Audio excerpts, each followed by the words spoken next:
Hello, fellow non-aligned, non-tribal members, people who don't appreciate labels such as progressive or liberal or conservative or neocon or neoliberal or any of that, that just think independently and for themselves and don't align with either political party, but want America to be strong and independent and capable.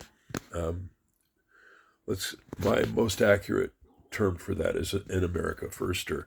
Although some of the America firsters that I know about are not really anything but talkers. And what I mean by that is when you look at the Democratic Party and their favorite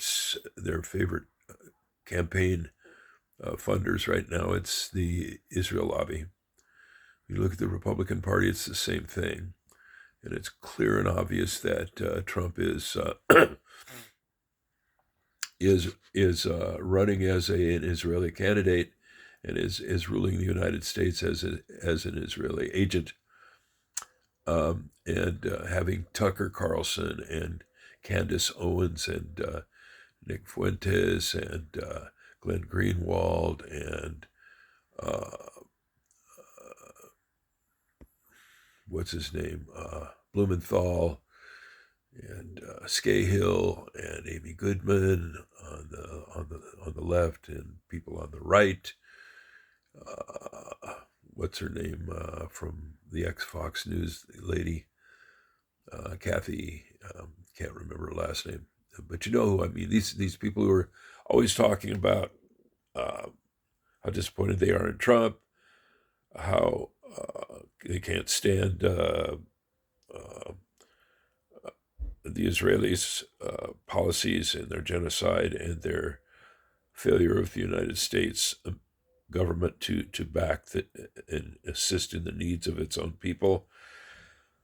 The problem is that they are not going to do anything about it. If you look at the Democratic Party, even today in 2026, in March, which is a few months off from the national uh, interim elections, there's been no action to take to counter either the Democrats, the Republicans, or the Trumpies, or the I don't know who the Democrats have these days, who they're going to run.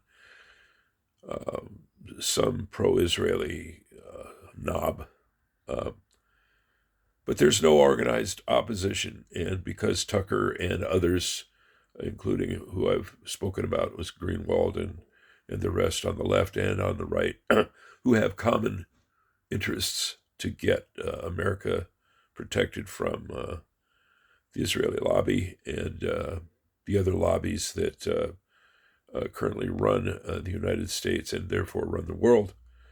They're not willing to come up with a solution. They are very happy collecting their likes and their subscriptions for whether it's Rumble or X or Facebook or YouTube or whatever. They're very happy to collect the money and make a living off of this and be famous and go to the parties and have people pat them on the back.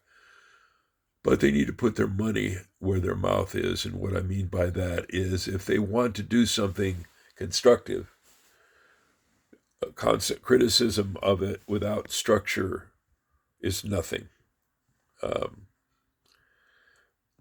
there has never been a change in politics through talk. There has to be organization. There has to be power, real mean base power, even to the point of cruelty power, uh, relentlessness, uh, mercilessness. Lenin knew that. Napoleon knew that. George Washington and Thomas Jefferson uh, knew that. Relentlessness, uh, toughness, We don't have that. We don't have a movement. We've got a bunch of people saying, well, somebody ought to do something about it.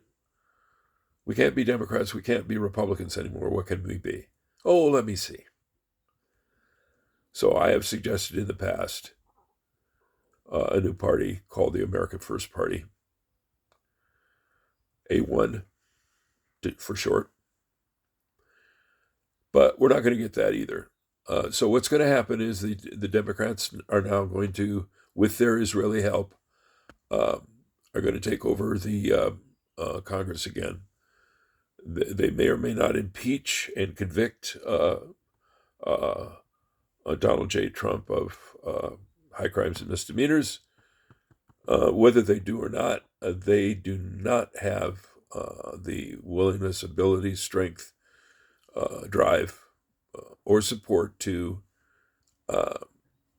do anything constructive in terms of creating a new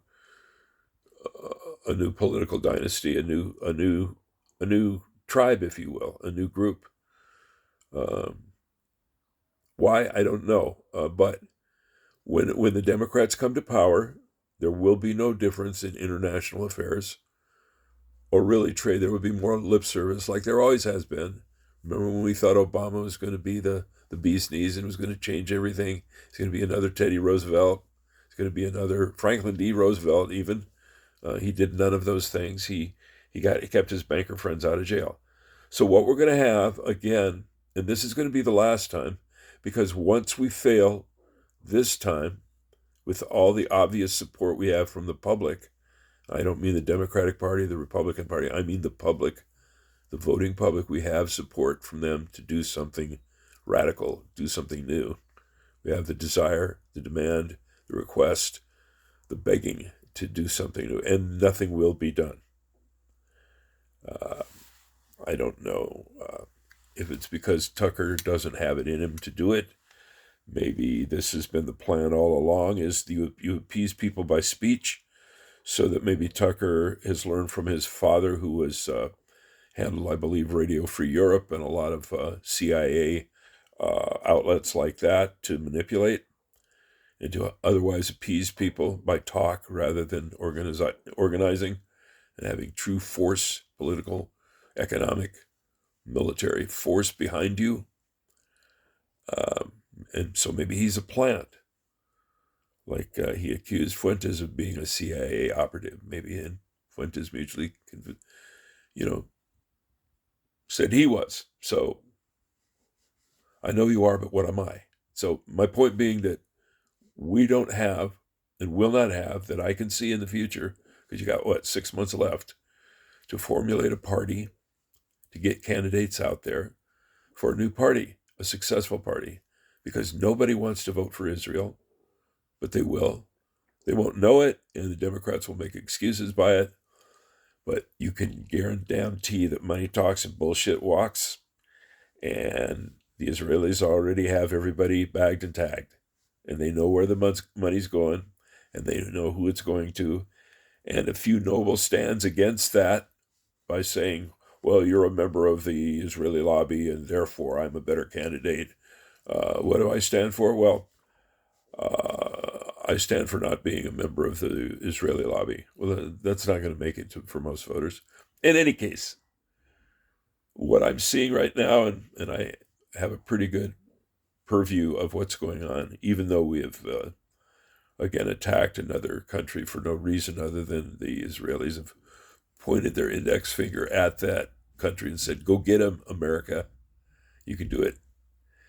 And we'll continue to give Israel $4 billion a year, and they can kick back a few percentile of that money so that the people who gave them that money can stay in office and vote them more money next time and vote into the wars that they direct us to conduct for them. So Israel will become stronger and stronger militarily, economically, influentially, and we will become weaker and weaker, to the point where the Suez Canal, the Strait of Hormuz, most of the Middle East and Persia will be under the control of the Israelis. How about that? A dream come true for those Zionists out there. who want a greater Israel. My question about that is, what's so great about Israel? Nothing. When I was in Europe back in the 90s, the one thing that the people, Europeans, told me about the Israelis is how incredibly militaristic and war obsessed they were. And that was in the 90s. Can you imagine? Anyway, I'm just telling you, I don't think we're going to go anywhere positively. I think the democracy that we thought we had is going to be pretty well dead with the security moves that Palantir and other influential, the Ellisons, the Edelmans, the Adelsons, the Schmadelmans, the Lipschitz, and the other Jewish groups are going to be watching over us for our own protection to make sure that we're not anti-Semitic in any way. So that's coming, and the graft will continue to be going on. The extortion will continue to go on. It's working. It's working on Donald Trump. You know, the Epstein file thing is a blackmail operation set up by Mossad. That's clear. But even Fuentes won't say that. And I don't think Carlson will say that. I don't know about Greenwald and the lefties that I watch or listen to will say that or not. I don't know their opinions on everything. But anyway, Jesus wept, and I weep for America now. I'm not Jesus. I'm not saying that. I'm saying Jesus wept. That's my signature sign off, and I'll just tell you. Somebody earlier in my life said when I was writing engineering documentation and stuff and explaining how to do things in the aerospace business, my boss came to me and said, "You're a great writer. You're a great resource manager, and you put everything in your documents, but keep it simple." And I said, "How do you mean?" He said, "Well, there's a statement in the Bible that sums up